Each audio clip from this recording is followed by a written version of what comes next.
3월 24일 화요일 신명기 1장 19절부터 33절까지의 말씀입니다. 오늘날 믿음에 대해 존재하는 가장 큰 오해가 있다면 믿음을 아무것도 안 하고 하늘만 쳐다보는 것으로 생각한다는 것이지요. 그러나 진정한 믿음은 믿기 때문에 아무것도 안 하는 것이 아니라 오히려 믿기 때문에 최선을 다하는 것입니다. 히브리서 11장의 믿음의 사람들을 보십시오. 그들은 모두 믿음의 사람이었지만 동시에 행동의 사람들이었습니다. 그들의 믿음이 그들로 하여금 포기할 수 없는 최선의 행동을 가능하게 한 것입니다. 요한에서 3장 18절 자녀들이여 우리가 말과 혀로만 사랑하지 말고 행동과 진실함으로 사랑합시다. 약속의 땅이 쉽게 얻어지는 것은 결코 아니라고 하는 것을 우리는 알 수 있습니다. 주님의 말씀에 순종함과 공동체의 존귀함을 받을 정도의 성실함과 믿음의 확신을 갖고 살아간다면 우리에게도 약속의 땅을 정복하도록 하실 것입니다. 이 땅의 교회에 허락하신 약속의 땅, 저와 여러분 개개인에게 허락하신 약속의 땅을 믿음으로 정복해가는 성도가 될 수 있기를 예수님의 이름으로 축복합니다. 19절, 20절 말씀을 함께 읽어볼까요? 그때 우리 하나님 여호와께서 우리에게 명령하신 대로 우리가 호렙산을 떠나 아모리 사람의 산지로 향했는데 너희가 한 번도 본 적 없는 광활하고 무섭기 짝이 없는 그 광야를 거쳐 우리는 가데스 바네아로 도착했다. 그때 내가 너희에게 말했다. 너희는 우리 하나님 여호와께서 우리에게 주시는 아모리 사람들의 산지에 다다랐다. 19절에 이스라엘 백성들이 가데스 바네아에 도착했을 때 있었던 일이라고 하지요. 호렙산에서 이곳까지는 앞서 1장 2절에 의하면 10하루길이었습니다. 이곳까지 오는 광야는 한마디로 불뱀과 전갈이 있고 물이 없는 건조한 땅입니다. 이제 20절에 아모리 사람들이 산지에 다다랐다고 말하지요. 가나안 땅을 아모리 사람들이라고 부른 것입니다. 가나안 땅을 바로 앞에 두고 있습니다. 곧 들어갈 수 있는 상황이지요. 이때의 사건을 회상시키고 있는 것은 이 사건이 가나안 땅에 들어가는 백성들에게 큰 교훈이 되기 때문입니다. 지금 과거의 역사를 통해서 계속적인 교훈을 주고 있는 것이지요. 참고로 이 사건은 민수기 13장 17절부터 14장 10절에 자세히 기록되어 있습니다. 도착한 가데스 바네아에서 가나안 입국을 앞두고 정탐꾼을 보냈었는데 가나안 땅을 정탐하고 돌아온 사람들의 보고를 듣고 이스라엘 백성들은 가나안 땅을 악평하면서 들어가기를 거절했습니다. 이 사건을 다시 기억하게 하면서 지금 가나안 땅에 들어가는 너희들은 그런 길을 걸어서는 안 된다라고 하는 교훈을 주고 있는 것입니다. 가나안 입국을 앞에 두고 가나안 땅이 어떤 땅인가를 말씀하고 있는데요. 그렇다면 가나안 땅은 어떤 땅일까요? 21절부터 23절까지의 말씀을 함께 읽어보겠습니다. 보라, 너희 하나님 여호와께서 이 땅을 너희에게 주셨다. 일어나 너희 조상들의 하나님 여호와께서 너희에게 말씀하신 대로 이 땅을 차지하라. 두려워 말라. 망설이지 말라. 그러자 너희 모두는 내게 와서 말했다. 정탐꾼을 아모리 땅에 먼저 보내 우리가 어떤 길을 택할지 우리가 갈 그 성들이 어떤지 보고 돌아오게 합시다. 그 생각은 좋아 보였다. 그래서 내가 너희 가운데 각 지파에서 한 명씩 12명을 뽑았다. 지금 백성들 앞에 있는 땅은 하나님께서 주시겠다고 약속한 땅이지요. 특별히 너희 조상들의 하나님 여호라라고 표현하신 말씀은 의미가 있는 말씀입니다. 이 땅은 하나님께서 선물로 주시고자 계획하신 땅입니다. 사람이 폭력으로 탈취한다거나 사람의 힘으로 얻을 그럴 땅이 아닙니다. 하나님의 약속의 말씀을 믿고 올라가면 하나님께서 주실 땅입니다. 하나님의 약속을 굳게 믿는 마음이 담대한 마음이지요. 하나님을 신뢰하고 이런 마음을 가지고 올라가면 얻을 수 있는 땅입니다. 하나님께서 가나안 땅에 들어가는 이스라엘 백성들을 훈련시키셨는데 군사훈련을 시키지 않으셨습니다. 군사훈련으로 얻을 땅이라면 인간의 힘으로 탈취하는 길을 가는 것이겠지요. 가나안 땅은 그런 땅이 아니고 하나님께서 약속하신 땅이기 때문에 중요한 것은 군사적인 힘이 아니라 하나님의 약속을 얼마나 신뢰하고 하나님의 말씀을 의지하고 나가느냐 하는 것입니다. 하나님은 어떤 훈련을 시키셨을까요?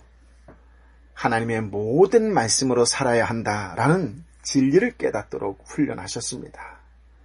가나안 땅은 떡을 얻기 위해서 들어가는 땅이 아닙니다. 하나님의 말씀을 통해서 가르쳐 주신 그런 하나님의 나라를 세우기 위해서 들어가는 것입니다. 가나안 땅에 살고 있는 사람들을 몰아내는 것도 그곳에 들어가서 떡을 얻기 위하는 것이 아닙니다. 하나님의 백성들의 싸움은 떡을 먹기 위한 싸움이 아니라는 것이지요. 하나님께서 기뻐하시는 하나님의 나라를 건설하기 위한 싸움입니다. 그러므로 이 가나안 땅은 칼과 창으로 얻을 땅이 아니고 하나님께서 약속하신 땅이기 때문에 순종으로 얻을 수 있는 땅입니다. 순종으로 얻을 수 있는 땅이고 또 들어가서 순종으로만 거주할 수 있는 땅입니다. 가나안 땅에 들어가서도 순종하지 않으면 쫓겨날 수 있는 땅입니다. 왜냐하면 그 땅은 하나님의 땅이요 하나님이 주인 되시는 땅이기 때문입니다. 22절에 보면 가나안 땅에 정탐꾼을 보내자고 요청한 사람들이 누구입니까? 백성들입니다. 정탐꾼들을 보내어 어느 길로 가야 하는지 어느 성읍으로 들어가야 하는지 알려주기를 바란 것이지요. 23절에 모세는 그 말을 좋다고 생각했습니다. 이렇게 해서 모세가 각 지파에서 한 사람씩 12를 선택해서 보내었습니다. 모세가 정탐꾼을 보낸 이유가 무엇일까요? 어떤 이야기를 듣고 싶어 했을까요? 24절, 25절입니다. 그들은 길을 떠나 그 산지로 올라가서 에스겔 골짜기로 들어가 그곳을 정탐했다. 그들은 그 땅에서 난 과일들을 가지고 우리에게 내려와서 보고했다. 우리 하나님 여호와께서 우리에게 주시는 땅은 좋은 땅입니다. 정탐하러 다녀온 12명의 정탐꾼은 좋은 땅이라고 보고했지요. 모세는 하나님께서 약속하신 바로 그 좋은 땅이라는 것을 확인시키기 위해서 정탐꾼을 보낸 것입니다. 그러니까 두려워하지 말고 하나님을 의지하고 들어가라는 것이지요. 민수기 13장 27절을 보면 정탐꾼들이 그 땅을 둘러보니 당신께서 우리를 보내신 그 땅에 우리가 들어갔는데 그것은 젖과 꿀이 흐르는 땅입니다. 여기 거기서 나는 열매가 있습니다. 라고 보고를 해요.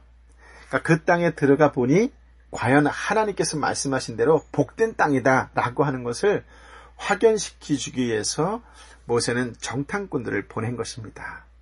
더 확신을 갖도록 하기 위해서 하나님께서 약속하신 대로 풍성한 땅이요 풍성한 미래가 약속되어 있는 땅이라는 것을 직접 눈으로 보고 오라는 의도였지요. 하나님께서 약속하신 대로 좋은 땅임이 확인되었으니까 이제 어떻게 하면 될까요? 하나님의 말씀에 순종하여 들어가면 됩니다. 하나님의 백성답게 하나님을 의지하고 나아가기만 하면 됩니다. 예수 그리스도 안에서 주어지는 우리의 미래가 참으로 풍성합니다. 영광, 거룩함, 하나님 나라의 복이 약속되어 있습니다. 영원한 생명의 나라, 풍성한 진리, 하나님의 은혜가 약속되어 있습니다. 이것이 예수 그리스도 안에 보장되어 있지요. 예수님을 보내신 중요한 목적이 여기에 있습니다. 예수 그리스도는 예수님을 믿는 사람들의 미래를 보장하시는 분입니다. 그렇다면 하나님의 요구는 무엇일까요? 하나님의 사람으로 서라는 것입니다. 하나님의 백성으로 하나님의 백성답게 서라는 것이지요. 예수 그리스도 안에 있는 모든 사람들을 뭐라고 말씀하셨어요? 너는 이미 빛이다, 이미 소금이다 라고 말씀하셨습니다. 빛을 만들고 소금을 만들라라고 하는 말씀이 아니고 소금이 되라는 말씀도 아닙니다. 이미 빛이요 소금이라고 하는 것이지요. 그렇다면 이제 그 빛을 발하고 소금의 맛을 내기만 하면 됩니다. 소금이 아니면 무엇을 하든 소금의 맛을 낼 수가 없어요. 이미 소금이니까 맛을 내라는 것이지요. 하나님께서 예수님을 믿는 사람들에게 요구하는 것이 바로 이것입니다. 하나님께서 이 땅에서 어떻게 살기를 요구하십니까? 하나님의 백성이기 때문에 이런 요구를 하는 것이지, 하나님의 백성이 아닌 사람에게는 이런 요구를 해야 할 의미가 없는 일인 것입니다. 예를 들어서 섬기는 자가 되라 라고 하십니다. 왜 공부를 열심히 많이 해야 할까요? 출세를 하기 위해서, 성공하기 위해서? 그런 것이 아니라 섬기는 삶을 위해서 하라는 말씀입니다. 온유한 사람이 되라, 다른 사람을 나보다 낮게 여기라, 서로 사랑하라, 서로 발을 씻기라, 이런 말씀을 하십니다. 이 모든 말씀을 세상을 탈취하는 방법으로 사용하라는 말씀이 아닙니다. 이 세상을 탈취하기 위해서 힘을 기르라, 그런 말씀이 아니라고 하는 것이지요. 이 세상을 정복하되 그런 힘의 방법이 아니라 하나님의 말씀에 순종함으로 하라는 뜻이에요. 우리는 이 세상을 우리가 가진 힘이 아니라 빛과 소금으로 사는 하나님의 말씀으로 정복해야 한다라고 하는 것이죠. 예수 그리스도 안에 있는 우리의 미래에 대해서 하나님께서는 보장해 주셨습니다. 로마서 8장 32절에 뭐라 그래요? 자기 아들을 아끼지 않으시고 우리 모두를 위해 내어주신 분께서 어떻게 아들과 함께 모든 것을 우리에게 은혜로 주지 않으시겠습니까? 그렇습니다. 기억하십시오. 당신의 아들도 아끼지 아니하고 내주신 하나님께서 당신의 말씀을 따르면서 당신을 의지하고 걸어가는 사람을 버리실 리가 없다는 것이지요. 그러므로 한 걸음 한 걸음 하나님을 의지하는 길을 가는 것이 하나님의 백성들이 걸어가야 할 길입니다.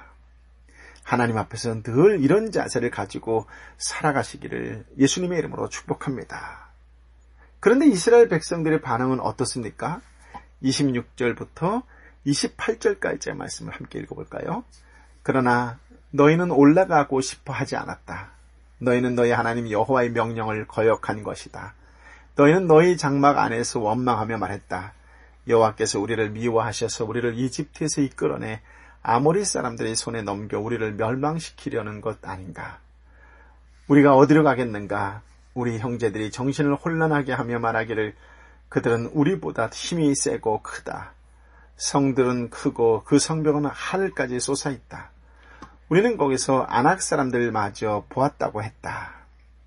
그들은 장막 안에서 원망했습니다. 이 장막은 그 당시 광야에서의 집입니다. 자신들의 집에서 원망했다는 말이지요. 여기서 중요한 것을 하나 여러분이 꼭 짚고 넘어가셔야 될 것이 있습니다. 그것이 무엇이냐면 지금 이스라엘 백성들이 비교를 잘못하고 있다는 것이에요. 핵심은 하나님과 가나안 땅 사람들과 비교했어야 했는데 자신들과 가나안 땅 사람들을 비교한 것입니다. 그러니까 원망할 수밖에 없었던 것이에요. 그 당시에 말씀드린 것처럼 이스라엘 백성들은 군사적으로 전투할 수 없는 상황이었습니다. 그들은 그런 군사훈련을 받은 사람들이 아니에요. 하나님께서 군사력을 키우는 훈련을 시키지도 아니하셨습니다.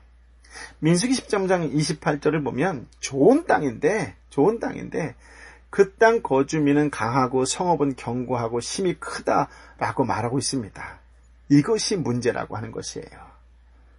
이스라엘 백성들의 눈에는 크신 하나님은 보이지 않았습니다. 하나님의 약속의 풍성함은 생각하지도 않았다는 것이에요. 또 이스라엘 백성들이 하나님을 의지하는데 한 가지 더 실패한 이유가 있는데 뭔지 아세요? 27절에 뭐라고 해요? 하나님께서 우리를 미워하신다라고 생각한 것이에요. 하나님께서 광야에서 그들을 이끌어 오시면서 이루 말할 수 없는 놀라운 은혜를 베풀어 주셨는데 하나님께서 자기들을 미워하신다라고 말하는 것이에요. 이들에게는 하나님께서 하시는 일이 도무지 자기들 마음에 들지 않았던 것이에요. 그러다 보니까 하나님을 오해하게 된 것입니다. 하나님에 대해서 깊이 생각하지 않고 하나님의 뜻을 생각하지 않으니까 이런 오해가 나오는 것이죠. 이런 오해가 있으니 원망은 당연한 것입니다. 원망은 하나님과 하나님의 뜻을 깊이 생각하지 않는 사람의 삶이요 모습입니다. 깊이 생각하는 사람은 원망하지 않습니다. 28절에 그 백성은 우리보다 키가 크고 힘도 세다. 성들은 크고 그 성벽은 하늘까지 솟아있다. 즉 군사적 요새가 잘 꾸며져 있다라고 하는 말입니다. 이것이 그들이 바라본 현실이에요. 오로지 하나님을 모르는 인간의 눈으로 본 세상이라고 하는 것이지요.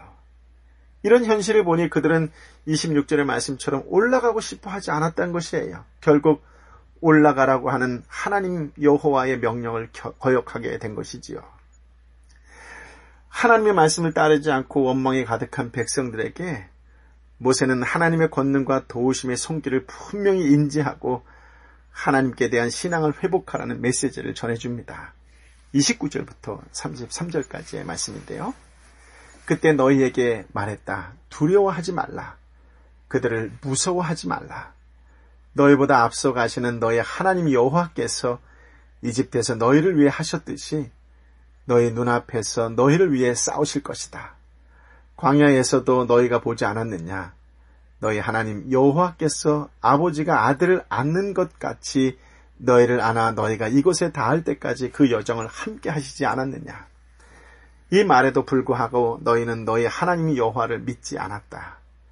그들이 너희 여정에 밤에는 불기둥으로 낮에는 구름기둥으로 너희보다 앞서 가시며 너희가 진칠 곳을 찾으시고 너희가 갈 길을 보여주셨는데도 말이다.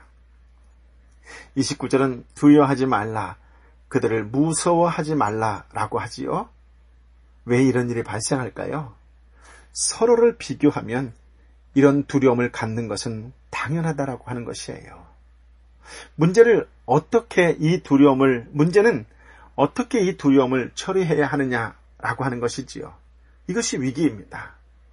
다시 한번 강조합니다만 하나님과 그들을 비교해야 합니다. 보이지 않는 하나님, 그러나 과거의 자신들을 지키시고 지금도 지키시고 앞으로의 삶도 보장해 주신 하나님을 믿고 바라보아야 합니다. 하나님께서 섭리하시고 돌보심을 믿어야 합니다. 이 세상보다 위대하신 하나님의 말씀을 신뢰해야 합니다. 32절 보세요. 이들은 현실만 보고 너희 하나님 여호와를 믿지 않았다라고 말씀하십니다. 현실적으로 보이지 않는 하나님보다 보이는 힘이 더 크고 세게 보인 것이지요.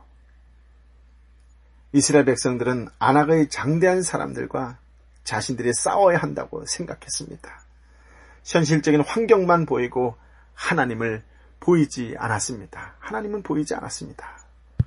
역사 속에서 가르쳐 주신 앞서 가시는 하나님께서 싸우신다는 사실을 잊어버린 것이지요. 하나님께서 약속하시고 주시는 땅인데 자신들의 힘으로 싸워서 탈취해야 한다는 착각을 했던 것입니다. 자신들의 힘을 의지하고 자신들이 가진 자원으로 싸우려고 하니 게임이 안 되는 싸움이지요. 그러니 이들의 입에서 원망이 나올 수밖에 없는 것입니다. 또 한 가지 원망의 원인을 생각해 보면 하나님께서 하시는 일이 자신들의 마음에 들지 않았다는 것입니다. 거듭 말씀드리지만 하나님께서 군사훈련을 시켜주시든지 해야지 그렇게 하지 않으셨어요? 내 마음에 맞는 하나님을 요구하면 원망이 나옵니다. 자신의 마음에 맞는 하나님을 요구하면 자신들의 현실적 문제를 해결해 줄 때만 필요한 하나님이 되어버리십니다. 하나님은 능력만 주시면 되고 사는 것은 내가 알아서 내 마음에 맞게끔 살겠습니다라고 하면 원망의 삶을 살고 원망의 길을 가고 있는 것입니다. 이런 길은 하나님을 믿지 않는 불신앙이죠. 이스라엘 백성들은 앞서 가시고 보여주신 하나님을 믿지 않는 불신앙의 길을 걸었습니다. 그렇다면 잠시 한번 멈춰볼게요. 여러분은 지금 어떤 길을 걷고 계십니까?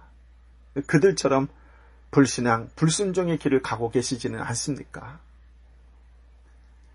오늘 종일토록 이 말씀을 묵상하는 것을 통하여 하나님과 더욱 친밀하고 함께 동행하시는 것을 통하여 그 어느 때보다 미소가 활짝 열리게 되고 행복한 웃음이 나오게 되는 복된 날이 되시기를 예수님의 이름으로 축복합니다. 아멘. 아버지 하나님, 귀한 말씀, 능력의 말씀, 생명의 말씀, 오늘 나에게 가장 필요한 말씀을 허락하여 주시니 감사합니다. 오직 하나님만을 믿고 따르는 순종하는 자로 살겠노라고 새롭게 결단하는 이 시간이 되게 하여 주옵소서. 아버지 하나님, 입술만 혀로만 갖고 사랑한다고 믿음의 사람으로 살겠노라고 고백하는 자가 아니라 오늘 주신 말씀처럼 행동과 진실함으로 사랑하고 그렇게 증거하는 자로 살아가는 복된 날이 되게 하여 주옵소서. 아프고 힘들고 외로운 자를 위하여 끝까지 중보하며 나아가고 찾아가 손잡고 위로해주는 믿음의 사람, 성령의 사람, 하나님의 사람, 예수님의 사람이 되게 하여 주옵소서. 이제는 우리 주님 예수 그리스도의 은혜와 아버지 하나님의 크신 사랑과 성령 하나님의 교통하심이 주신 말씀을 가슴에 품고 말과 혀로만 사랑하지 않고 행동과 진실함으로 사랑하며 살겠습니다. 그렇게 오직 주님만을 바라보며 믿으며 따르는 삶을 살겠습니다라고 결단하는 하나님의 사람들 한 사람 한 사람 머리 위에 저들이 아파하고 힘들어하고 또 함께하고 싶어하는 그 연약한 사람을 위하여 기도하는 그 대상자들 한 사람 한 사람 머리 위에 열방의 선교사님과 선교주 위에 함께하여 주옵기를 간절히 축원하옵나이다. 아멘.